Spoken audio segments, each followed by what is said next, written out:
Moving on to the sequelae of dental caries. What happens when the carious process extends to the next tissue of the tooth, that is the pulp? So let's see what are the disorders of pulp and the periapical diseases. Pulp is a delicate connective tissue which responds to bacterial infection or any other irritant by inflammation, that is pulpitis. That means it is a connective tissue. So how different it is from the other connective tissues? Yes, it is different. It is slightly disadvantageous, this difference. Pulp is enclosed within hard dentinal walls, which precludes its excessive swelling. So pulp cannot swell up as normal connective tissue. So whenever there is an inflammation in the pulp, it will cause fast destruction of pulp in the form of necrosis. The second reason being, blood vessels which are supplying the pulp, they enter through tiny apical foramen.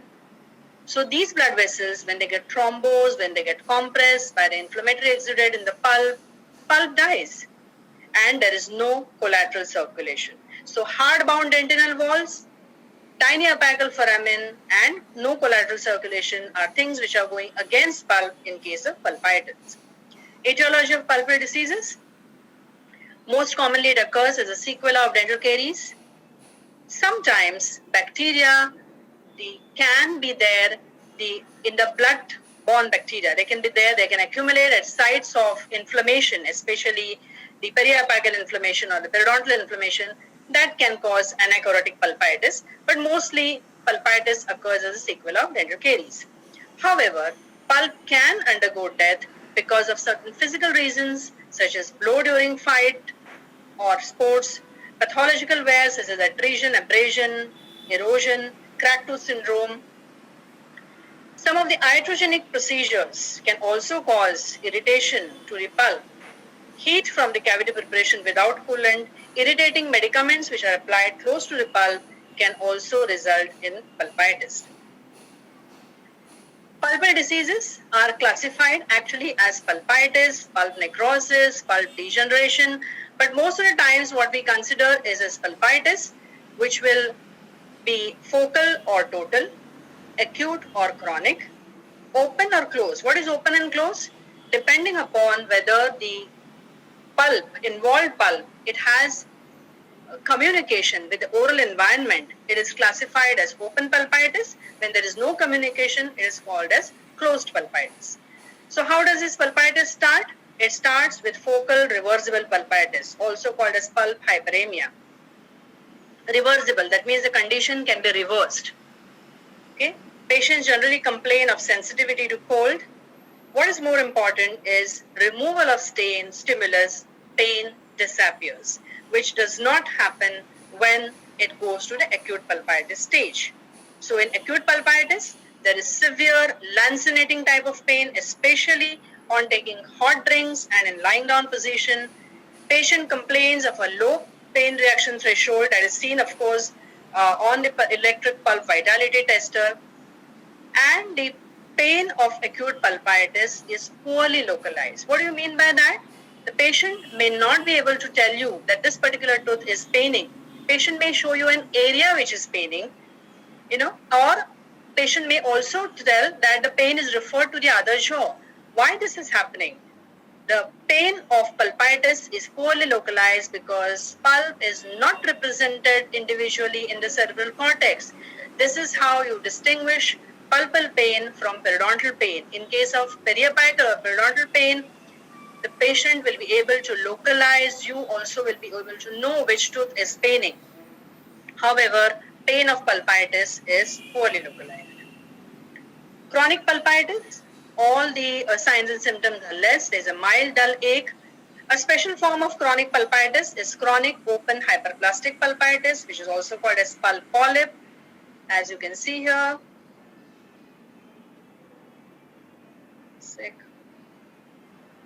You can see a pinkish globule which is coming out from the dentinal cavity, and this is called as an excessive exuberant proliferation. It is especially seen in children and young adults due to high tissue resistance and large open apical foramina.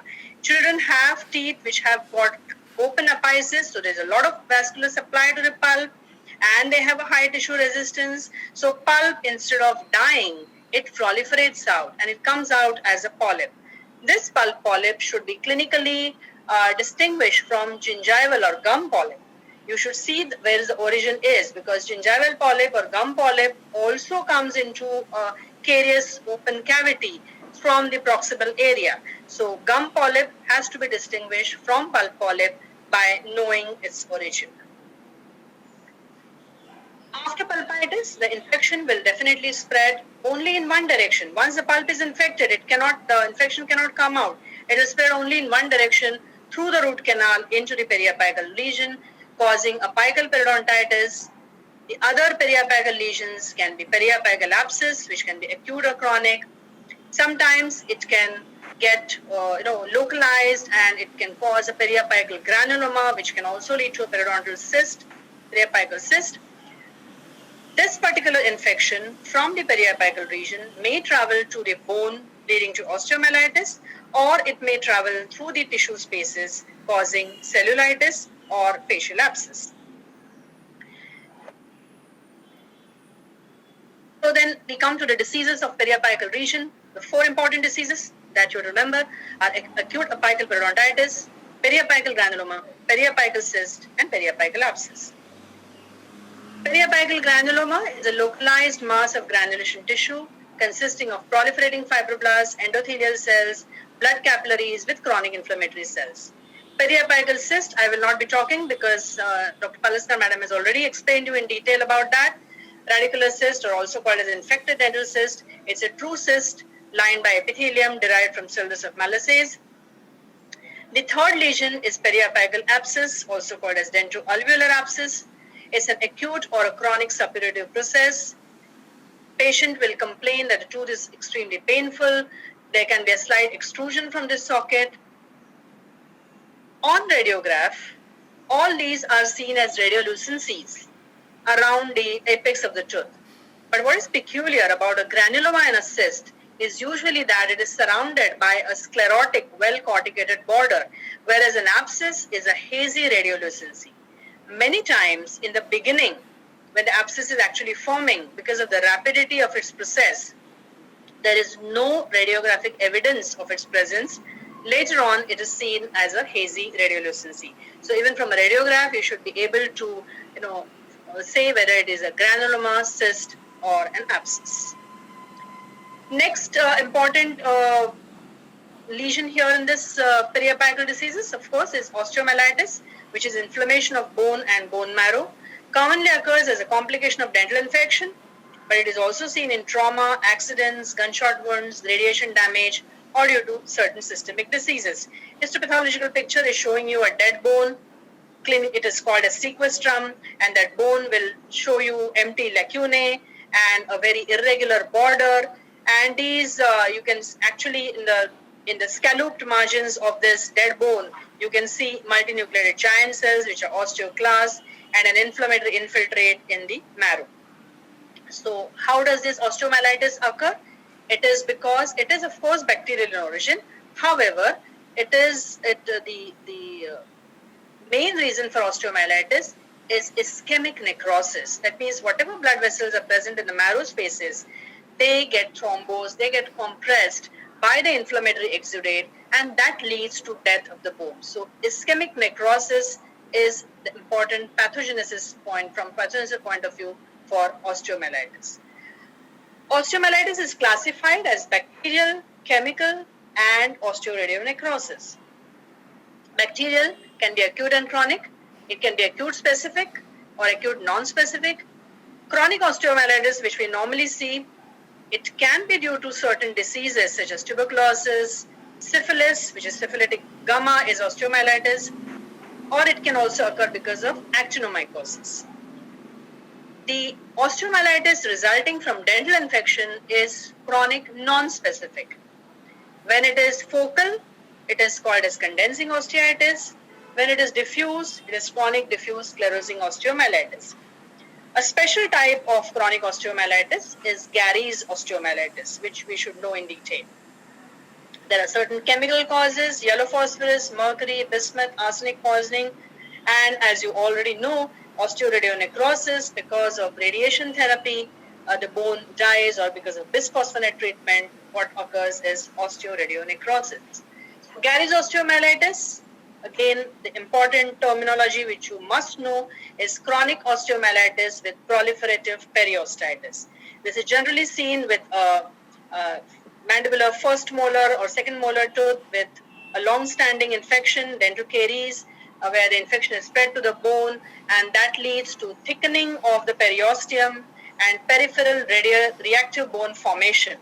And as you can see in the picture, which is indicated by the arrows, you can see that there is a duplication of the cortical plate appearance, and that is the appearance is called as onion skin appearance, a typical appearance on a radiograph for Gary's osteomyelitis. So when you take a radiograph of such patients, you are going to see this particular onion skin appearance because of peripheral reactive bone formation. Coming to my next topic, diseases of periodontium. I will not be discussing this in detail because you are going to learn this in your final year as subject of periodontology, but little bit knowledge, pathological knowledge you must have. So I have tried to classify periodontal diseases. Of course, periodontal diseases start with gingival diseases. So gingival diseases means normal acute gingivitis, ANAG, which has been discussed by Vautankar madam, okay? And then there are just some gingival enlargements, chronic periodontitis, which can be localized or generalized. Very rarely, aggressive periodontitis, which is called a juvenile periodontitis, can also be seen. So there is a special form of periodontitis which you should know about. Periodontitis can also occur as a manifestation of certain systemic diseases, because you know that even a patient with diabetes can sometimes come to you with gingival and periodontal disease, periodontal infection, loose teeth, and then you diagnose, probably you ask the patient about a blood sugar level and can diagnose diabetes. Necrotizing periodontitis, NUP, can be a manifestation of HIV infection. Periodontitis can also be associated with endodontic lesions, what we normally call as endoperio problems. These periodontal diseases, which you will be studying in depth in your final year. So I'll be telling you something about gingivitis. The left side picture shows generalized diffuse gingivitis affecting all parts of gingivae. And the right side picture says that it is desquamative gingivitis. You should know that this particular desquamative gingivitis, it is many times associated with certain skin diseases. This terminology you should be aware of. Gingival enlargement. Gingiva can get enlarged because of acute or chronic inflammation. There can be drug-induced gingival enlargement. Whenever you see a patient in your practice with complete enlargement of all gingivae, upper as well as lower, you should first ask whether the patient is undergoing any medication, especially for hypertension. Nifedipine-induced gingival enlargement, phenytoin-induced gingival enlargements. These are drug-induced gingival enlargements. Enlargement can also occur because of small enlargements, can occur because of pregnancy, puberty. But again, a generalized enlargement is also one manifestation of vitamin C deficiency, that is scurvy. Some systemic diseases, especially leukemia, can cause gingival enlargement, which is a leukemic gingival enlargement, or some neoplasms such as Burkitt's lymphoma can also sometimes lead to gingival enlargement. I'm showing you two pictures. The left one is a drug-induced gingival enlargement. The right one is a leukemic gingival enlargement. See, all these are generalized gingival enlargements. Drug-induced, leukemic, fibromatosis gingivae, but the appearance, or scurvy for that matter, but the appearance of gingivae is different. In case of fibromatosis gingivae, there will be all firm enlargement, pale pink, no bleeding. In case of scurvy, the gingivae will be boggy, edematous, bleeding profusely. In case of leukemic gingival enlargement, as you can see, the teeth are almost hidden by the gingivae.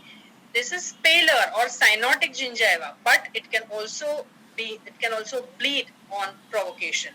So these are the various gingival enlargements that you should remember about.